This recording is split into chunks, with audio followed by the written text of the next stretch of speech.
الحمد لله نحمده ونستعينه ونستغفره ونعوذ بالله من شرور أنفسنا ومن سيئات أعمالنا من يهد الله فلا مضل له ومن يضلل فلا هادي له ونشهد أن لا إله إلا الله وحده لا شريك له ونشهد أن سيدنا حبيبنا ومولانا محمدا عبده ورسوله الذي أرسله بالحق بشيرا ونذيرا وداعيا إلى الله بإذنه وسراجا চট্টগ্রাম ইসলামী সমাজ কল্যাণ পরিষদ কর্তৃক আয়োজিত 5 দিন ব্যাপী ঐতিহাসিক তাফসীরুল কোরআন মাহফিলের 26তম বার্ষিকী উপলক্ষে আয়োজিত 27তম 27 বছর 26 বছর পার হয়েছে 27তম বাৎসরিক মাহফিলের আজকের এই উদ্বোধনী দিবসে সম্মানিত সভাপতি হযরতুল আল্লামা মাওলানা শামসুদ্দিন সাহেব মাদ্দাজিল্লাহুল আলী এই মাহফিলের উদ্বোধক রৌনক বখশ মেহমান আজিম বাইতুল শরফের হযরত পীর সাহেব কিবলা হযরত মাওলানা শাহ কুতুবউদ্দিন সাহেব দামাত বরকাতুহুল আলিয়া হযরত উলামায়ে কেরাম বাংলাদেশের বিভিন্ন প্রান্ত থেকে পার্শ্ববর্তী দেশ থেকে আগত সম্মানিত ভাইয়েরা, পর্দার আড়ালের মা এবং বোনেরা, সুপ্রিয় সাংবাদিক বৃন্দ, আসসালামু আলাইকুম ওয়া রাহমাতুল্লাহি ওয়া বারাকাতুহু। আমরা মহান আল্লাহ রব্বুল ইজ্জত ওয়াল জালাল তার দরবারে শুকরগুজার হচ্ছি, যিনি প্রতি বছরের মতো এবারেও আমাদেরকে এই পবিত্র শানদার মাহফিলে উপস্থিত হওয়ার তৌফিক এনায়েত করেছেন। মুনিবের দরবারে নত শিরে শুকরগুজার হচ্ছি, পড়ছি আলহামদুলিল্লাহ। রব্বানা লাকাল হামদ হামদান কাসীরান তাইয়্যিবান মুবারাকান ফীহি ইয়া রাব্বি লাকাল হামদু কামা ইয়ানবাগি লিজালালি ওয়াজহিকা ওয়া আযীমি সুলতানিকা। আমরা আল্লাহ তাআলার শুকরিয়া আদায় করে নিলাম। তিনি যদি দয়া করে আমাদেরকে আসতে না দিতেন, মাহফিল হতে না দিতেন, মাহফিলও হইতো না, আসতেও পারতাম না। মাহফিল ছিল ডিসেম্বরে, আসলো ফেব্রুয়ারিতে। আল্লাহ তাআলা এর মধ্যেও কোনো কল্যাণ রেখেছেন যে আমরা বুঝি না, তিনি খুব ভালো জানেন। ওয়াল্লাহু আ'লাম ওয়া আনতুম লা তা'লামুন। আল্লাহ তাআলা দয়া করে কোরআন শোনার জন্য আসার তৌফিক দিয়েছেন, এজন্য আমরা ভাগ্যবান।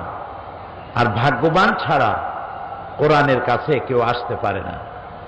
যাদের কিসমত ভালো, যাদের তকদির ভালো, তারাই আসতে পারে আল্লাহর কোরআন শুনতে এবং নবী করিম সাল্লাল্লাহু আলাইহি ওয়াসাল্লামের মুহাব্বত এবং তার জিকির, তার আলোচনা শোনার জন্য আসতে হলে সৌভাগ্য থাকতে হয়, কিসমত ভালো হতে হয়। তকদির ভালো না হলে এগুলি পাওয়া যায় না। এই পৃথিবীতে এখন 600 কোটির উপরে মানুষ বসবাস করছে। এই 600 কোটি মানুষের মধ্যে মাত্র 150 কোটি মানুষ ঈমান আনতে সক্ষম হয়েছে, আলহামদুলিল্লাহ। তো হেদায়েতের মালিক এবং কোরআন বুঝতে পারা, আমল করতে পারা, কোরআন অনুযায়ী চলতে পারা, এটি আল্লাহ তাআলা যাদের কিসমতে রেখেছে তাদের পক্ষেই সম্ভব, আর যাদের কপালে নাই তাদের পক্ষে সম্ভব নয়। এই জন্য আমরা দেখেছি নবী করিম সাল্লাল্লাহু আলাইহি ওয়াসাল্লামের ঘরের কাছে আবু জাহল, উতবা, শাইবা, মুগীরা, একদম নবী করিম সাল্লাল্লাহু আলাইহি ওয়াসাল্লামের শৈশব, কৈশোর, যৌবন, নবুয়ত প্রাপ্তি পর্যন্ত চোখে দেখল, কিন্তু কপালে ঈমান হলো না, ইসলাম হলো না। আর হাজার হাজার মাইল দূর আবিসিনিয়া থেকে এলেন বেলাল হাবশি, রোম থেকে এলেন সোহাইব, হাজার হাজার মাইল দূর থেকে এসে ইসলাম নসিব হলো, জান্নাতের সার্টিফিকেট পাইলেন। সুবহানাল্লাহ। এটি তকদিরের ব্যাপার, কিসমতে না থাকলে হয় না। লাকাল হামদু বিল ঈমান ওয়ালাকাল হামদু বিল ইসলাম ওয়ালাকাল হামদু বিল কুরআন। আল্লাহর শুকর আদায় করে কি কুলাইতে পারবো? এ পৃথিবীর হাজারো লাখো কোটি জাতি, ধর্ম, বর্ণের মধ্যে আল্লাহ মুসলমানের ঘরে আমাদের পয়দা করেছেন, শুকর আদায় করি আলহামদুলিল্লাহ। অসংখ্য নবীদের মধ্যে যিনি শ্রেষ্ঠ, যিনি আশরাফুল আম্বিয়া, যিনি সাইয়্যিদুল মুরসালিন, যিনি ইমামুল মুত্তাকিন, যিনি রাহমাতুল লিল আলামিন, তার মতো বিশ্ব নবীর উম্মতের মধ্যে দয়া করে আমাদের মতো অযোগ্য, অপদার্থ, গুনাহগার, আমাদের মতো লোক আল্লাহর রাসূলের উম্মতের মধ্যে শামিল করেছেন। বিনীতভাবে শুকর আদায় করি আলহামদুলিল্লাহ। আল্লাহ তাআলা বহু কিতাব দিয়েছেন, সেই কিতাবের মধ্যে সর্বশ্রেষ্ঠ কিতাব যেটি, সেই কোরআন আমাদের জন্য আল্লাহ তাআলা বরাদ্দ করেছেন। সুবহানাল্লাহ। জাবুর আল্লাহ নাজিল করেছেন, তাওরাত তিনি নাজিল করেছেন, ইনজিল তিনি নাজিল করেছেন, কিন্তু কোন একখানি কিতাবের আল্লাহ তাআলা দায়িত্ব নেন নাই যে আমি এটিকে হেফাজত করব। কিন্তু আপনার আমার কাছে যে কিতাব আল্লাহ দিলেন, এই কিতাব সম্পর্কে আল্লাহ তাআলা বলেছেন এটা হেফাজতের দায়িত্ব আমি নিয়ে নিলাম। সুবহানাল্লাহ। এটা এই জন্য যে অন্য অন্য নবীদের উপরে কিতাব আসছে, শরীয়ত পূর্ণ হয় নাই, সেই জন্য আল্লাহ তাআলা ওটাকে ইনকমপ্লিট। নবী আরো আসবে, শরীয়ত পূর্ণ করা হয় নাই, নবী আরো আসবে, শরীয়ত ইনকমপ্লিট থেকে গেছে। আপনার আমার নবী বিশ্ব নবী মুহাম্মদ রাসূলুল্লাহ প্রাণ ভরে বলেন সাল্লাল্লাহু আলাইহি ওয়াসাল্লাম, তারপরে আর কোন নবী আসবে না। লা নবিয়্যা বাদি ওয়ালা রাসূলা, আমার পরে নবীও আসবে না, রাসূলও আসবে না, তিনি শেষ। আর তার কাছে যে কিতাব আসছে এই কিতাবও শেষ, আখেরি কালাম। এরপরে আল্লাহর পক্ষ থেকে একটা শব্দ বিশ্ববাসীর জন্য আসবে না। এখন আল্লাহ যদি এই কিতাবের হেফাজতের দায়িত্ব না নেন, তাহলে তো দুনিয়া চলবে না, নবীও আসবে না, কিতাবও থাকবে না। তো এই জন্য আল্লাহ তাআলা ইসলামের মধ্য দিয়ে বিশ্ববাসীকে যত নিয়ামত দিয়েছেন, তার মধ্যে দুইটি নিয়ামত শ্রেষ্ঠ। কয়টি নিয়ামত? দুইটি নিয়ামত শ্রেষ্ঠ। একটা হলো নবুয়ত, আরেকটি হচ্ছে কিতাব। এই দুটোর কম্বিনেশন যদি না থাকতো, সর্বনাশ হয়ে যেত।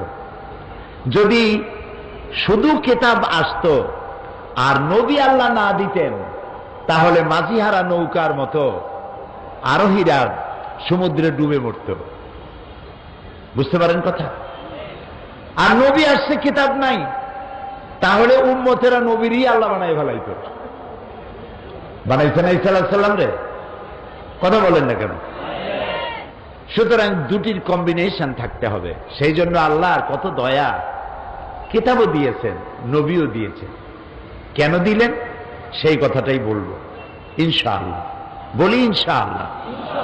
তবে আগে বলে নেই, আমি তো জানি যে আমি কি, ইলেম, আমল, আখলাক সত্তা থেকে শূন্য আল্লাহর এক নগণ্য ছোট্ট গোলাম, তিনি যদি দয়া করে কিছু বলতে দেন তাহলেই বলতে পারবো।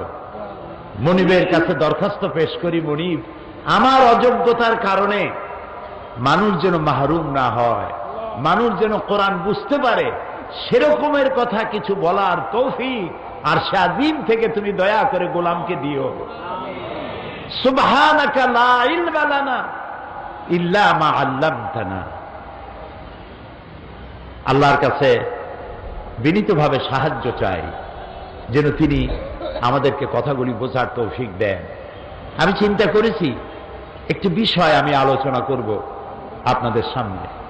বিষয়টি হলো, গোটা পৃথিবী জুড়ে যারা পৃথিবীতে শান্তি দিল, যারা পৃথিবীতে শান্তি আনলো, যারা মানবতার কল্যাণ করলো, যারা সভ্যতার বিকাশ ঘটালো, যারা সাদা এবং কালো মানুষের ব্যবধান দূর করলো, যারা নারীর অধিকার প্রতিষ্ঠা করলো, যারা শ্রমিকের অধিকার প্রতিষ্ঠা করলো, যারা সন্ত্রাস দূর করলো, যারা পৃথিবীকে মানুষের বসবাস উপযোগী একটি সুন্দর বিশ্ব উপহার দিল, সেই মুসলমানরা আজকে সন্ত্রাসী নামে অভিহিত হচ্ছে।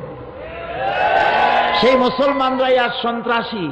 সেই ইসলাম আজ পৃথিবীতে সন্ত্রাসী ধর্ম। এরা ফান্ডামেন্টালিস্ট, এরা মৌলবাদী, এরা অসহিষ্ণু, এরা অগণতান্ত্রিক, এরা মানবতা বিরোধী। সব বদনাম আজ মুসলমানদের উপরে। আমার মনে হয়, আমি তো লেখাপড়া খুব কম জানি, আর দুনিয়া সম্পর্কে ধারণাও খুব কম, বেশি ধারণা রাখি না ছোট মানুষ হিসেবে। আমি যতটুকুন পড়েছি আর জেনেছি, পৃথিবীকে যতটুকুন দেখেছি, তাতে আমার কাছে মনে হয়েছে পৃথিবীর মুসলমানেরা এত বড় বহুমুখী ষড়যন্ত্রের মুখোমুখি কোনো দিন হয় নাই বর্তমানে যা হয়েছে। সেই জন্য আমি চিন্তা করেছি যে আমার ইসলাম কি, মুসলমান কি, এই জিনিসটা নতুন করে আমাদেরকে উপলব্ধি করতে হবে।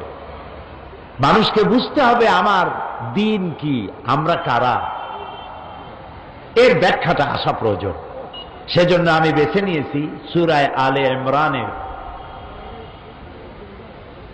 19 এবং 20 নম্বর আয়াত আমি আপনাদের সামনে তেলাওয়াত করব আর আলোচনা করতে চেষ্টা করব, যাতে করে আল্লাহ তাআলা এই আলোচনা একটা বরকতপূর্ণ আলোচনা করেন।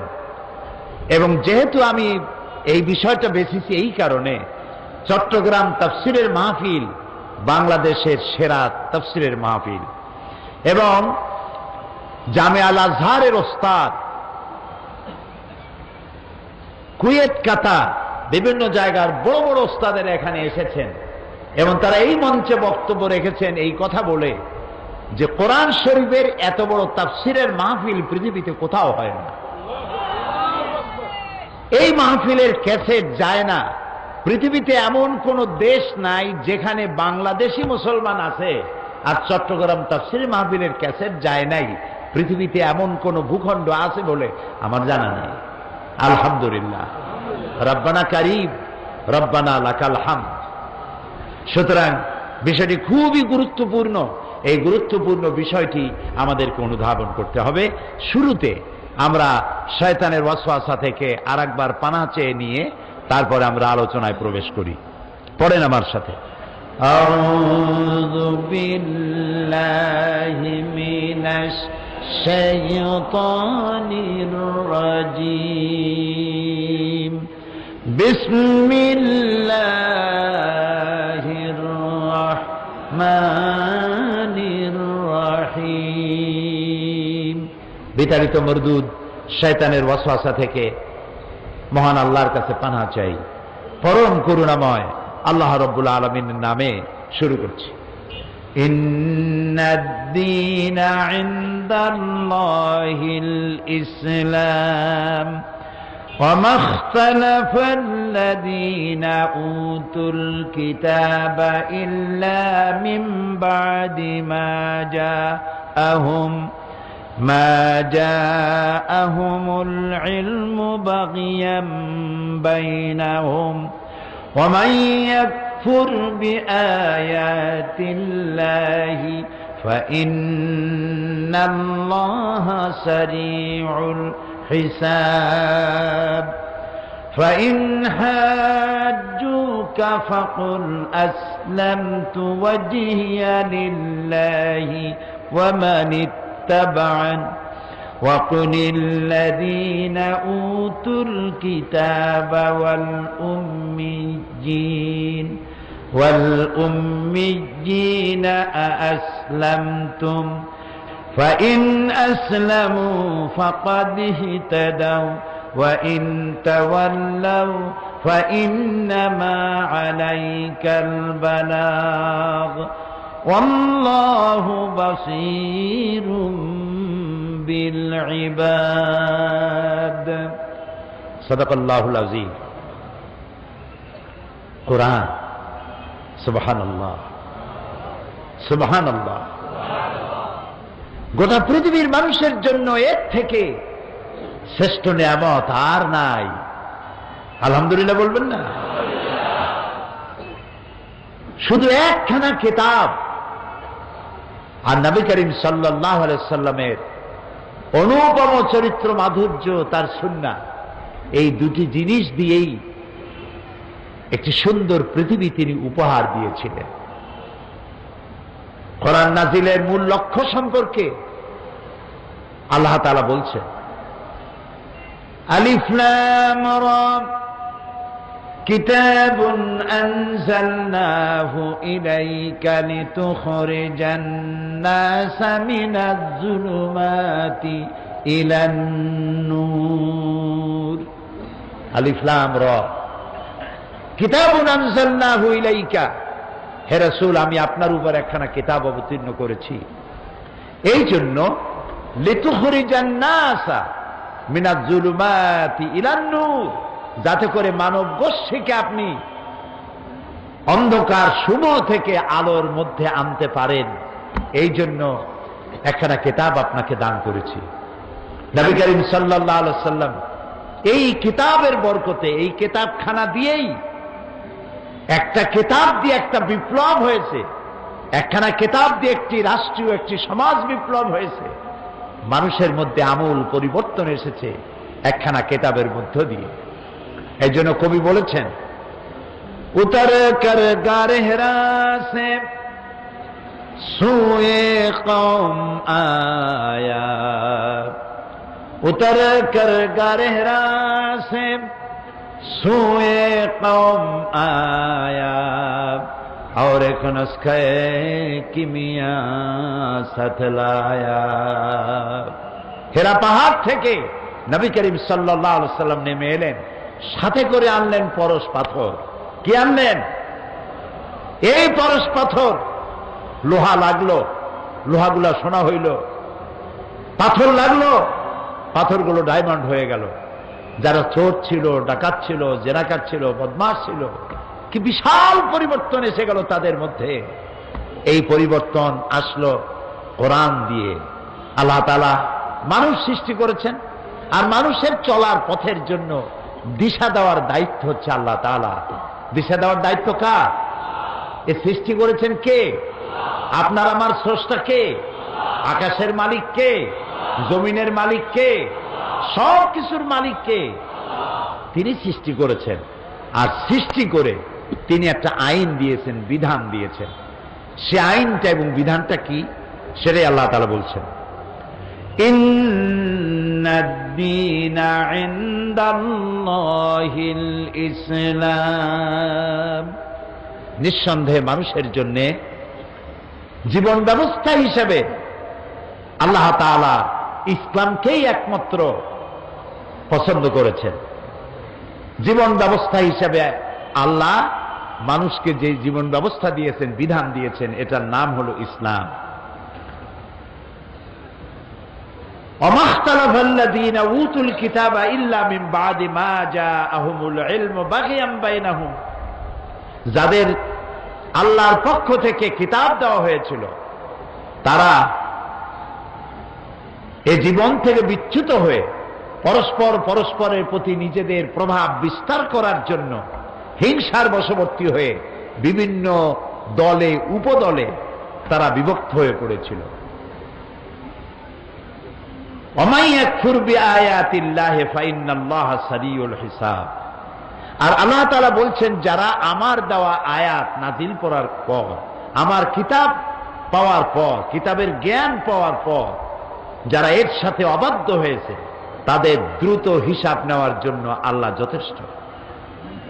আল্লাহ তাআলা বলছেন, যদি এসব মানুষ তোমার সাথে ব্যাপারে কোনো বিতর্কে লিপ্ত হয়, তাহলে তুমি তাদের বলে দাও, আমি এবং আমার অনুসারীরা আল্লাহর প্রতি আত্মসমর্পণ করেছি, আমরা আত্মসমর্পণ করেছি।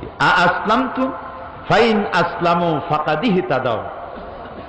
যদি তোমরা আনুগত্য করে থাকো, তাহলে তো তোমরা অবশ্যই হেদায়েত প্রাপ্ত হবে।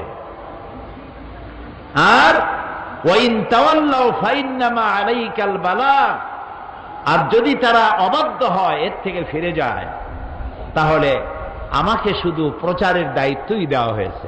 আল্লাহ তাআলা বলছেন, হে নবী বলেন, আপনাকে শুধু প্রচারের দায়িত্ব দেওয়া হয়েছে, আপনি প্রচার করুন। আল্লাহু বাসীরুম বিল ইবাদ। আর আল্লাহ তাআলা তিনি তার বান্দাদের অবস্থা সম্পর্কে তিনি পর্যবেক্ষণ করছেন, তিনি দেখবেন তার বান্দারা কে কি করছে। প্রিয় ভাই সব, আল্লাহ তাআলা তিনি মানুষের জন্য বিধান দিয়েছেন। এই বিধান দুই রকমের। আল্লাহর বিধান, আল্লাহর আইন দুই রকমের। কয় রকমের আইন বলুন তো? দুই রকম। একটা আইন হচ্ছে প্রকৃতির জন্য, আর একটা আইন হলো মানুষের জন্য। প্রকৃতির উপরের যে আইনটা, এটাকে বলা হয় কানুনে ফিতরত। ইংরেজিতে বলা হয় ল অব নেচার, বাংলায় বলা হয় প্রকৃতির আইন। আর একটা আইনকে আরবিতে বলা হয় তাশরিঈ, শরীয়ত, আল্লাহ কর্তৃক অবধারিত আইন। খুব লক্ষ্য করবেন, বিষয়টা একটু কঠিন, কিন্তু সহজ করতে চেষ্টা করব ইনশাআল্লাহ। বলি আমরা ইনশাআল্লাহ। তো আল্লাহর আইন আমি বলেছিলাম প্রথমে কয় প্রকার? দুই প্রকার। একটা হলো প্রকৃতির জন্য, আর একটা হলো মানুষ আর জিনের জন্য। প্রকৃতির জন্য যে আইন, এই আইন মানতে প্রকৃতি বাধ্য, সে আইন তাদের মানতে হবে। যেমন চন্দ্র, সূর্য, গ্রহ, নক্ষত্র, পাহাড় পর্বত, কীট পতঙ্গ, নদ নদী, গাছপালা, তরুলতা, সব আল্লাহর আইন মানতে বলে বাধ্য।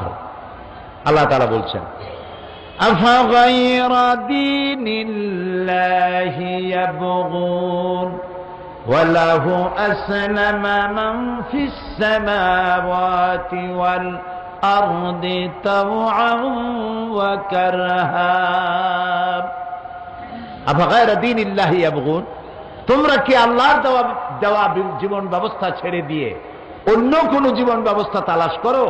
ওয়ালাহু আসলামা মান ফিস সামাওয়াতি ওয়াল আরদ, যা কিছু আছে আকাশে, যা কিছু আছে জমিনে, এ সব কিছু আমার সামনে আনুগত্যের মস্তক অবনত করে দিয়েছে, ইচ্ছায় হোক অনিচ্ছায় হোক। আল্লাহর আইন তারা মানতে বাধ্য। যেমন এখন বাংলাদেশে দিন না রাত, সূর্যের এটা মজাল নাই, সূর্যের এই ক্ষমতাই নাই। এখন বাংলাদেশে সে উদিত হয়। এখন সূর্য উদিত হয়েছে আমেরিকায়। বেলা যখন 12টা যা বাজবে, তখন রাত আসতে পারবে না। রাত দুপুরের সময় সূর্য আসতে পারবে না। কে নিয়ন্ত্রণ করে বলেন? আল্লাহ রাব্বুল আলামিন বলেন, লাশ-শামসু ইয়ানবাগী লাহা আন তুদরিকাল কমারা ওয়ালাল লাইলু সাবিকুন নাহার ওয়া কুল্লুন ফী ফালাকি ইয়াসবাহুন। লাশ-শামসু ইয়ানবাগী লাহা আন তুদরিকাল কমার, সূর্যের এই ক্ষমতা নাই যে চন্দ্রকে অতিক্রম করে, চন্দ্রের ক্ষমতা নাই সূর্যের সাথে ধাক্কা লাগে। রাত দিনের মধ্যে প্রবেশ করতে পারবে না, দিন রাতের মধ্যে প্রবেশ করতে পারবে না। ওয়া কুল্লুন ফি ফালাকি ইয়াসবাহুন, যা আছে মহাশূন্যে সব ঘুরছে। চাঁদ ঘোরে, সূর্য ঘোরে, তারকা ঘোরে, পৃথিবী ঘোরে, যা আছে মহাশূন্যে সব কি করতেছে বলেন? সব ঘুরতেছে, ঘূর্ণায়মান, সব গতিশীল। কারো সাথে কারো সংঘর্ষ হয় না। এই যে সংঘর্ষ হয় না, এখানে কার আইন কার্যকর? আমাদের দেশে এই যে চট্টগ্রাম বাণিজ্যিক রাজধানী, কমার্শিয়াল ক্যাপিটাল, এই কমার্শিয়াল ক্যাপিটালকে, এই বাণিজ্যিক রাজধানীকে নিয়ন্ত্রণ করার জন্য ট্রাফিক আইন আছে। এখানে গাড়ি ঘোড়া সব চলাফেরা করছে, এটাকে নিয়ন্ত্রণ করার জন্য ট্রাফিক ল আছে, এটার জন্য সিগন্যাল লাইট আছে, এটার জন্য ট্রাফিক পুলিশ আছে। এত সত্ত্বেও অ্যাক্সিডেন্ট হচ্ছে নাকি চট্টগ্রামে হয় না? ঢাকায়, সিলেটে, সারা বাংলাদেশ, সারা পৃথিবী অ্যাক্সিডেন্ট হচ্ছে। তাহলে এত কিছু ব্যবস্থাপনা থাকতেও অ্যাক্সিডেন্ট হয়। এবার আকাশের দিকে তাকান তো, ওখানে কোনো ট্রাফিক পুলিশ আছে? সিগন্যাল লাইট আছে? অ্যাক্সিডেন্ট হয়? কেন হয় না? আল্লাহর আইন মানতেছে। সুবহানাল্লাহ বলবেন না? আল্লাহর আইন মানতেছে। এই যে আমাদের দেশের পদ্মা, ব্রহ্মপুত্র, শীতলক্ষা, সুরমা, কুশিয়ারা নদী, এই নদীর পানিগুলি কি নোনা না মিষ্টি? মিষ্টি পানি, আন্দাজে কয় নোনা। আচ্ছা, এই মিষ্টি পানিগুলি জোয়ারের টানে বঙ্গোপসাগরে যায়, বঙ্গোপসাগরের পানি নোনা না মিষ্টি? নোনা। আবার ভাটির টানে মিষ্টি পানিগুলো গেল সাগরে, সাগরের নোনা পানি জোয়ারের টানে মিষ্টি পানির এলাকার মধ্যে গিয়া ঢুকলো। কিন্তু নোনা পানি মিষ্টি এলাকায় ঢুকিয়া মিষ্টি এলাকা নোনা বানাইতে পারে? আবার মিষ্টি পানি সমুদ্রে আসে আর সমুদ্রের মিষ্টি বানাইতে পারে? কার আইন মানে পানি? আল্লাহ রাব্বুল আলামিন বলেন, মারাজাল বাহরাইনি ইয়ালতাকিয়ান বাইনাহুমা বারযাখুন লা ইয়াবগিয়ান। একই সমান্তরালে সমুদ্রের পানি প্রবাহিত হচ্ছে, দরিয়ার পানি প্রবাহিত হচ্ছে, মাঝখানে কোন পার্টিশন নাই, হিজাব নাই, পর্দা নাই। নোনা পানির এলাকা মিষ্টি হচ্ছে না, মিষ্টি পানির এলাকা নোনা হচ্ছে না। কার আইন মানে? একই মাটির ফসফরাস, একই মাটির উপাদান, একই সূর্যের আলো, একই বাতাস, একই অক্সিজেন, একই উপাদান দিয়া পাশাপাশি তাল গাছ, নারকেল গাছ, কলা গাছ, সুপারি গাছ, আম গাছ, লিচু গাছ দাঁড়িয়ে আছে পাশাপাশি। সুপারি গাছে আম হলো না, খেজুর গাছে কমলা হলো না, ডালিম গাছে ডালিম গাছে লিচু হলো না, আম গাছে কাঁঠাল হলো না। যার যার জায়গায় দাঁড়াইয়া বিভিন্ন রকমের গাছে বিভিন্ন রকমের স্বাদের ফল হলো। সুপারি গাছ, খেজুর গাছ পাশাপাশি। খেজুর গাছ মাথা কাটলে রস বেরোয়, মিষ্টি রস। খেজুর গাছের মাথা কাটলে মিষ্টি তো ভালো কোনো রসই বাইর হয় না, ঠিক কিনা? কার আইন মানে? আল্লাহ রাব্বুল আলামিন বলেন, ওয়ালান তাজিদা লিসুন্নাতিল্লাহি তাহওয়িলা, ওয়ালান তাজিদা লিসুন্নাতিল্লাহি তাবদীলা।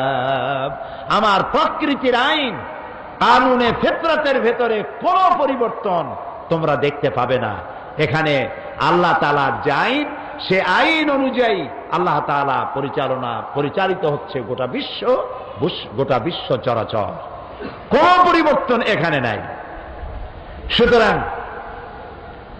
এই আইন হলো প্রকৃতির জন্য, সে আইন তারা মানতে বাধ্য, তারা আইন অমান্য করে না।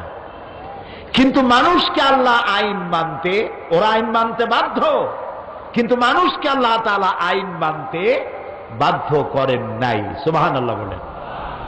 গোটা বিশ্ব আল্লাহর আইন মানবে। চন্দ্র কোনদিন আল্লাহর হুকুম ছাড়া, সূর্য আল্লাহর হুকুম ছাড়া কোনোদিন পশ্চিম দিক থেকে উদিত হবে না কিয়ামতের আগে। এটা ঠিক কিনা? সুতরাং এই আইনগুলি তাদের উপরে অবধারিত, সেই অবধারিত আইনগুলি তারা মেনে চলছে সঠিকভাবে। কিন্তু এইভাবে করে আল্লাহ তাআলা মানুষকে আইন মানতে বাধ্য করেন নাই। কেন? আল্লাহ তাআলা বলছেন, আমি মানুষকে আইন মানার জন্য বাধ্য করি নাই, কারণ হলো ওয়ালাকাদ কাররামনা বানি আদম, আদম সন্তানকে আমি মর্যাদা দিয়েছি, সম্মানিত করেছি। সমস্ত সৃষ্টির ভিতরে সেরা সৃষ্টি কে? তা আমরা জানি না, মানুষ। এই যে বলে 18,000 মখলুকাত, বলে না মানুষে? এটা একটা ভুল কথা। কে গুনছে 18,000 মখলুকাত? বলে 130 ফরজ। পাইছো কোথায় 130 ফরজ? এগুলি ভুল কথা। মখলুকাত কত, আল্লাহ কত সৃষ্টি করেছেন, পৃথিবীর সমস্ত বিজ্ঞানীরা আজও গুণে শেষ করতে পারে নাই। সমুদ্রের বেলাভূমিতে বালুকণা কেউ যদি গুণা শেষও করতে পারে, আল্লাহর সৃষ্টি কত তা গুণে শেষ করা যাবে না। সমস্ত সৃষ্টির ভিতরে আল্লাহ তাআলা শ্রেষ্ঠ সৃষ্টি বানাইছে কারে? বলে আপনারা সৃষ্টির সেরা হইলেন কোন দিক থেকে? কিসের বিচারে, কোন কম্পিটিশনে আপনারা ফার্স্ট হইয়া আপনারা সেরা বলে নির্বাচিত হলেন? যদি দৌড়াবার দিক থেকে প্রতিযোগিতামূলক দৌড় প্রতিযোগিতায় যদি ফার্স্ট হইতো কোন প্রাণী, তাহলে তো চিতাবাঘের ফার্স্ট হওয়ার কথা, যেহেতু সে ঘন্টায় 60 থেকে 70 মাইল দৌড়ায়। কিলোমিটার না, 60 থেকে 70 মাইল, প্রায় 100 কিলোমিটার দৌড়াইতে পারে প্রতি ঘন্টায়। যদি হিংস্রতা এবং ক্ষিপ্রতার দিক থেকে নির্বাচিত হতো শ্রেষ্ঠত্বে, তাহলে তো সিংহের হওয়া উচিত ছিল, ব্যাঘ্রের হওয়া উচিত ছিল। যদি সাঁতারের দিক থেকে শ্রেষ্ঠত্বের নির্বাচিত হতো, তাহলে তো মাছের হওয়া উচিত ছিল। ওড়ার দিক থেকে যদি হতো, তাহলে তো পাখির হওয়া উচিত ছিল। কোন বিচারে মানুষ সৃষ্টির সেরা হলো বলেন তো দেখি? মাশাআল্লাহ। যারা বুঝেছেন তারা বলেছেন, আবার যারা বোঝে না, আমি একথা মনে করি না যে এই মাহফিলে যারা আসছে তারা বোঝে না। বোঝে, কিন্তু একটু বুদ্ধি শুদ্ধি ভালো রাখে। তারা একটু, যারা বেশি বোঝেন বলে ফেলেছেন, আর যারা তার থেকে বেশি বোঝেন তারা মনে করেছেন কোন জবাব দিয়ে কোন জ্বালা, তার থেকে চুপ করে থাকাই বেটার। মানুষকে আল্লাহ তাআলা জ্ঞানের জন্য শ্রেষ্ঠ করেছেন। সুবহানাল্লাহ। আপনি কি লক্ষ্য করেছেন, গাভীর পেট থেকে বাচ্চাটা পড়লো, ছাগলের পেট থেকে বাচ্চাটা পড়লো, পড়িয়া দাঁড়ায়, দাঁড়ায় পড়ে যায়, দাঁড়ায় পড়ে যায়, এরপরে দৌড় মারে। সুবহানাল্লাহ। কিন্তু একটা মানুষের বাচ্চা, ওর দাঁড়াইতে দৌড়াইতে কয় বছর সময় লাগে। খুলিকাল ইনসানু দাঈফা, আল্লাহ তাআলা বলেছেন মানুষকে আমি বানাইছি একদম দুর্বল করে। সুবহানাল্লাহ। কি দুর্বল! কান্দা ছাড়া ভাষা নাই, পেশাব পায়খানায় পড়ে থাকে, মা সাফ না করলে তার কোন উপায় থাকে না। এই মানুষ সৃষ্টির সেরা কেমনে হইল? আল্লাহ তার জ্ঞান দিল, এমন জ্ঞান দিল যে জ্ঞান দিয়ে সে গাড়ি আবিষ্কার করলো। গাড়ি আবিষ্কার করিয়া সে এখন চিতাবাঘরে পাশে ফালায় থুইয়া মারলো দৌড়। 150-200 মাইল স্পিডে চলছে। জাপান ট্রেন আবিষ্কার করেছে 350 থেকে 400 কিলোমিটার বেগে দৌড়ায় পার আওয়ার। চিন্তা করছেন? এখন বাঘ কোথায় পড়ে রয়েছে দেখেন। এগুলো দেখবেন, দেখলে জ্ঞান আরো বাড়বে। টেলিভিশনে খালি ওই কোথাকার আইডল নাকি একটা হয়েছে ইন্ডিয়ায়, কতগুলা ওপেন কনসার্ট। কি ওপেন কনসার্ট? মাথায় কতগুলো চুল, এদিকে ভালা একবার, ওদিকে ভালা একবার, 3টা সিক দেয়, 2টা লাভ দেয়, আর মানুষ অস্থির হয়ে যায়। কি সর্বনাশ, কি দেখিলাম মায়ের, কপাল পোড়া যত। টেলিভিশনের ভিতরে ন্যাশনাল জিওগ্রাফি দেখেন, ডিসকভারি দেখেন, এনিম্যাল প্ল্যানেট দেখেন, সেজদা দিতে ইচ্ছা করবে আল্লাহরে। কি সব প্রাণী তিনি বানাইছেন, সুবহানাল্লাহ। এবং প্রত্যেককে সৃষ্টি করে তার আবার আহার যোগাবার জন্য তার ব্যবস্থা করে দিয়েছেন, খাবে কেমনে সে কায়দাটাও করে দিয়েছেন। এক রকমের জীব দেখলাম এতটুকুন লম্বা, সে তার শিকার ধরবে, ফড়িং জাতীয়। ফড়িং এর কাছে দেখলে ফড়িংকে আর বসে থাকবে, সে তো উড়ে যাবে, সেই জন্য সে দূরে থাকে। দূরে থেকে ফড়িংটা ধরার জন্য নিজের জিব্বাটা ঠিকে মারে, জিব্বায় এমন আটা ফড়িংটার দূরের থেকে ধরে এনে গিলে খাই ফেলা দেয়। পানির ভিতরে এক প্রকারের মাছ দেখলাম, সেই মাছগুলির তাকে যখন খাইতে আসে অন্য মাছেরা, কিলিং ফর লিভিং, ও বাঁচার জন্য হত্যা করে, বাঁচার জন্য খায়। যখন সে অন্য কিছু একটা তারে খাইতে আসছে, তখন তার পিছনের দরজা দিয়া এক প্রকারের কিছু একটা ছেড়ে দেয়, দিলে পরে আশেপাশের পানিগুলো ইলেকট্রিফাইড হয়ে যায়। পরে যে আক্রমণ করতে আসে সে ওই বিদ্যুতাহত হয়ে সে ফিরে চলে যায়, ওরে ধরতে পারে না। অথবা পানিগুলি কালো হয়ে যায়, ওরে দেখতে পারে না, সে আত্মগোপন করে চলে যায়। এই আত্মরক্ষার জ্ঞানও আল্লাহ তাআলা ওকে দান করেছেন। তা আমরা দৌড়ের দিক থেকে জ্ঞানের কারণে চিতাবাঘের পাশে ফেলাই দিলাম, প্লেন আবিষ্কার করে পাখির সাথে উড়লো, চট্টগ্রাম থেকে ডানা মেলল বিমান। কোথার পাখি কোথায়, ও উড়ে বাঁশখালী যাওয়ার আগে আমি জেদ্দা গিয়ে নামলাম। ঠিক কিনা? ঠিক কিনা? পানির ভিতরে মাছেরা সাঁতরায়, স্পিড বোট তৈরি করে মাছের ভালায় থুয়া কোথার থেকে কোথায় গেলাম। তিমি মাছটাকে পানির মধ্যে, সমুদ্রের মধ্যে সাবমেরিন আবিষ্কার করে এই মানুষ সাবমেরিনে মাছে ভালায় থুয়া প্রশান্ত মহাসাগরের মধ্য দিয়া আটলান্টিকের ভেতরে সমুদ্র উতাল পাতাল করে দিয়ে এক প্রান্ত থেকে আর এক প্রান্তে চলে যায়। যে সাপের দংশন খেলে মানুষ মারা যায়, সেই সাপের গর্তের মধ্য থেকে টেনে বের করে, এই যে ফনা ধরে যে সাপ, চট্টগ্রামে কি কয়, ঠোক মারলেই মরে মানুষ, ওইটা কি কয়? হ্যাঁ, গৌরব। হ্যাঁ, নোংরা। আচ্ছা, আপনি বোঝেন, আমি বুঝলাম না, আপনারা বুঝলে হইল। জি, এই যে সাপ বইপত্রে লেখে কেউটে সাপ বা পদ্ম গোখরো, গোখরো সাপ বলে, আপনারা বুঝলেই হইল। এই মারাত্মক সাপ যাতে এমনি মারলেই জীবন চলে যায়, সেই সাপগুলি গর্তের ভেতর থেকে টেনে এনে তার 20 দাঁত ভাঙ্গিয়া বাজারে নিয়ে ডুগডুগি বাজায়, তারপরে ঘোড়া ধরে খেলা দেখাইয়া বদ্দার হাটের বড় বড় গরুর গোস্ত কিনিয়া ভুনা করিয়া মজার খাওয়া খায়, লোট্টে ফিস দিয়া খাসিয়া দিয়ে রান্না করে খায়। এটা কি দিয়ে করলো? কি দিয়া করছে? বুদ্ধি দিয়ে। বুদ্ধির কারণেই আল্লাহ তাআলা বলেছেন, আইন তোমার উপরে আমি বাধ্যতামূলক করলাম না। সুবহানাল্লাহ বলবেন না? আমি তোমারে বাধ্য করলাম না। আল্লাহ তাআলা বলছেন, ফামান শাআ ফালিউমিন ওয়া মান শাআ ফালিয়াকফুর। সুবহানাল্লাহ কোন আগেই, ও বান্দা, তুমি ইচ্ছে করলে আমার উপরে ঈমান আনতেও পারো, আমার বাধ্য, আমার আনুগত্য করতেও পারো, আর ইচ্ছে করলে আমার অবাধ্য হতে পারো। আমি তোমার ইখতিয়ার দিলাম। দুনিয়ায় কোন সৃষ্টিকে আমি ইখতিয়ার দেই নাই, আমার হুকুম মানতেই হবে।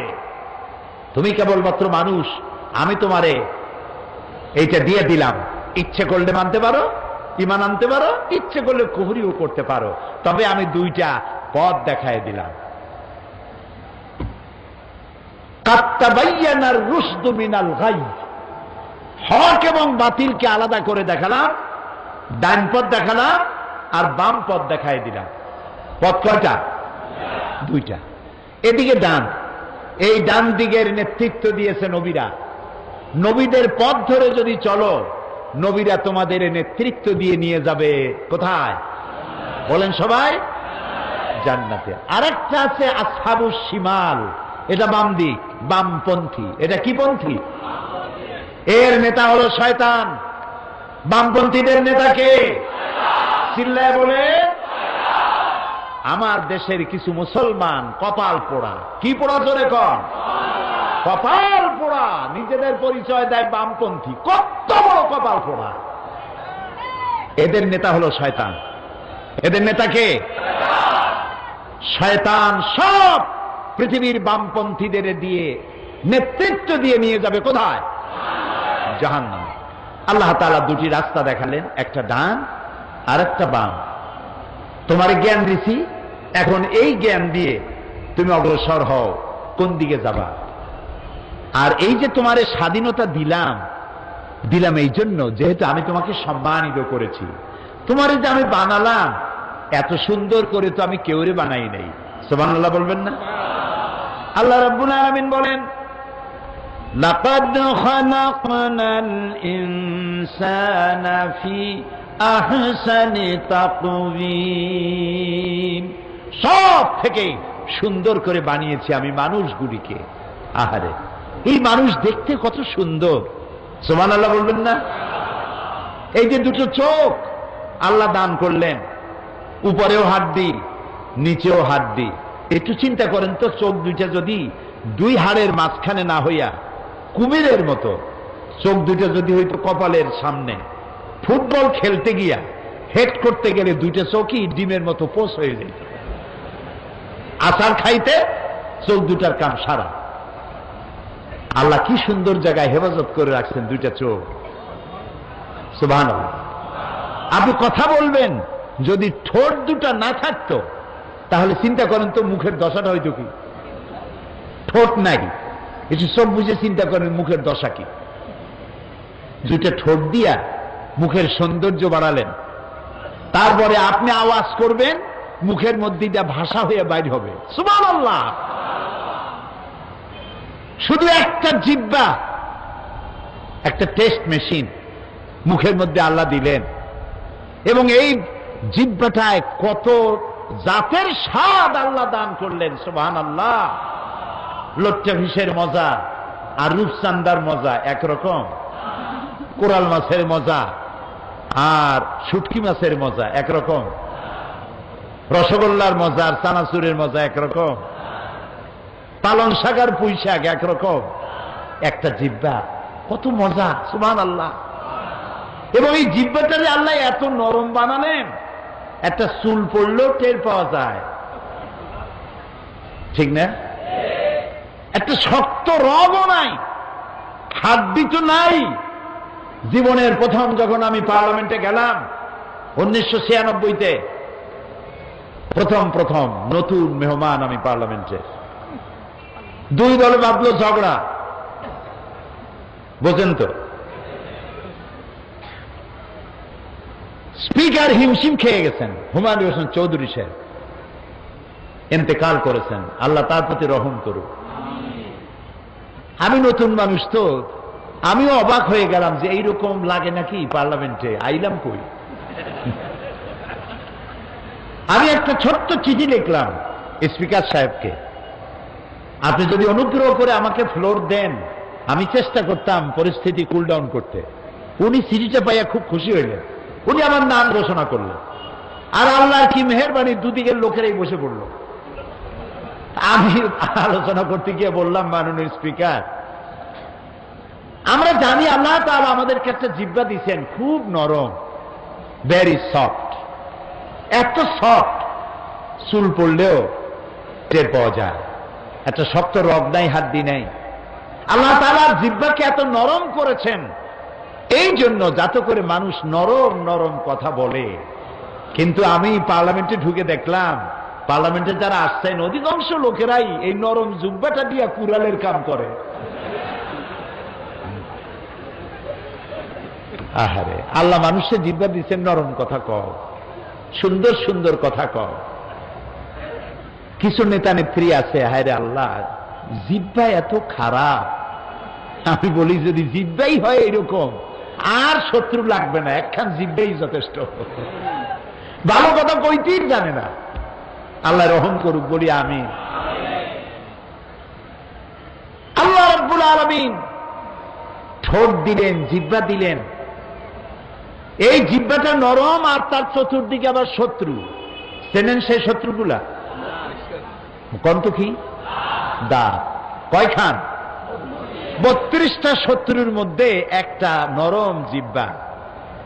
এই জিহ্বাটা এই 32টা শত্রুর প্রতি এত দয়াটা, কোন দাঁতের মধ্যে একটা কিছু যদি ঢোকে, জিহ্বা সারাক্ষণ চেষ্টা করে গুটায় বাইর করার জন্য। মুসলমানকে এরকম হইতে হবে। দুশ্মন সারা পৃথিবীব্যাপী আপনি নরম কথা দিয়া, বুদ্ধি দিয়া, কৌশল দিয়ে মানুষগুলো ইসলামের গোলাম বানায় ফেলবে।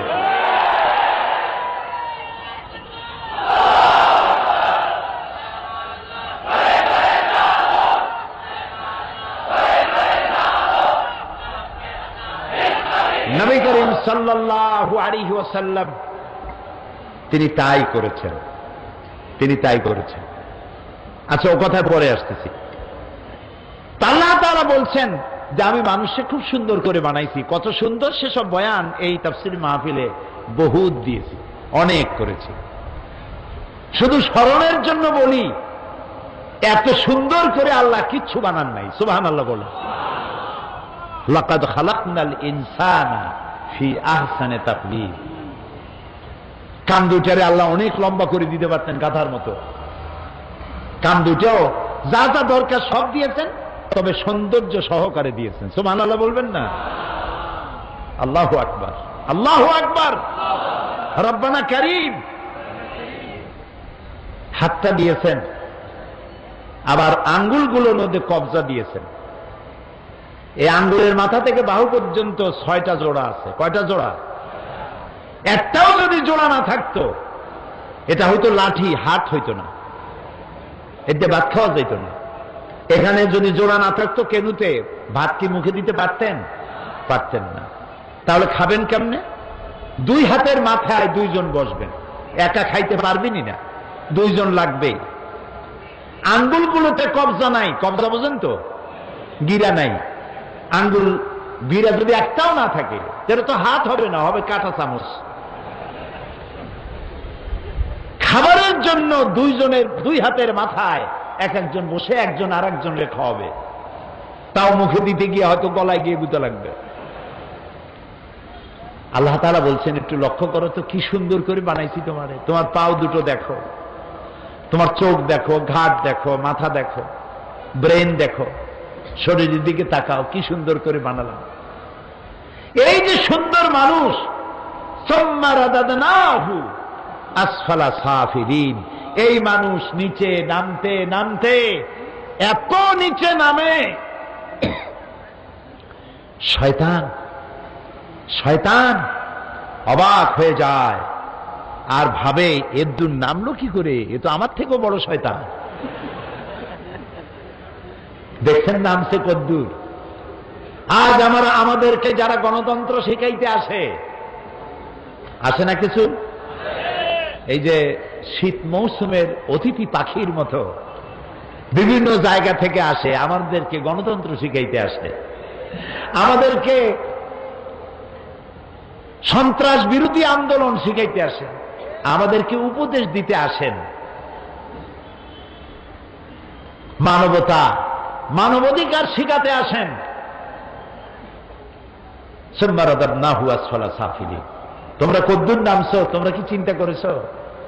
তোমরা কি করেছো? তোমরা আমাদেরকে গণতন্ত্র, আমাদেরকে মানবাধিকার শিখাও। ইরাকের আল গরিব কয়েদখানায় তোমরা কি করেছো? তা কি পৃথিবীর কোন মানুষে করে? আমি তো ভাষা দিয়ে বলতে পারবো না। ভাষা দিয়ে আমার কাছে ওই ভাষা নাই যে ভাষা দিয়া আল গরিব কয়েদখানা ইরাকে তারা যা করেছে, আমি ভাষা দিয়া বুঝাইতে পারবো না। মুসলমানগুলি উলঙ্গ করে কুত্তার বেল্ট মুসলমানের গলায় পরাইয়া রাস্তায় রাস্তায় টেনেছে, মুখের মধ্যে পেশাব করেছে। গুয়ান্তানামো বে, ইরাকে বন্দি শিবিরে, ইরাকে আপনার গুয়ান্তানামো বেতে,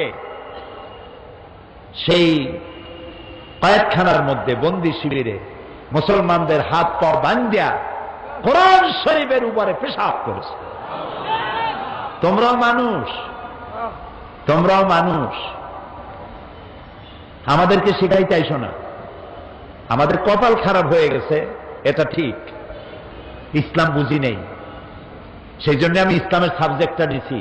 আল্লাহ যদি তৌফিক দেন বুঝাইতে চেষ্টা করব ইসলাম কি। ইসলাম শুধু নামাজ নয়, ইসলাম শুধু রোজা নয়, ইসলাম শুধু হজ যাকাত নয়। ইসলাম কি সে জিনিসটা আমাদের বুঝতে হবে। আমরা কারা, আমাদের ইতিহাস জানতে হবে। আমরা পৃথিবীর সেরা মানুষ, আমাদের থেকে শ্রেষ্ঠ জাতি আকাশের নিচে জমিনের উপরে আর নাই। সে কথাটি বুঝতে হবে। প্রিয় ভাই সব, আল্লাহর কথা কত সুন্দর। সুম্মা রাদাদনাহু আসফালা সাফিলিন। এই শ্রেষ্ঠ মানুষ নিচে নামতে নামতে কদ্দুর নামলো। একটু লজ্জার কথা হলেও বলি যৌন চাহিদা মিটাবার জন্য কোন পুরুষ শূকর কোন আরেকটি পুরুষ শূকরকে ব্যবহার করে? একটা পুরুষ কুকুর আর একটা পুরুষ কুকুরকে ব্যবহার করে? যারা আমাদের সভ্যতা শিখাইতে আসে, আমি ঘৃণায় ওদের নাম বলবো না। আমি আমার অন্তরের সমস্ত ঘৃণা দিয়ে ধিক্কার জানাই যারা পাশ্চাত্য সভ্যতার নামে পৃথিবীতে আজকে অসভ্যতা করছে। ওরা ওদের পার্লামেন্টে পুরুষে পুরুষে বিবাহ জায়েজ করেছে, মেয়ে লোকে বিবাহ জায়েজ করেছে। ওরা বিশ্ব ভালোবাসা দিবস করতেছে। এই যে কত ফেব্রুয়ারি যেন, 14ই ফেব্রুয়ারি বিশ্ব ভালোবাসা দিবস। আমাদের শিখায় ভালোবাসা। আরে বেটা, আমাদের ভালোবাসা শিখাবি তোরা?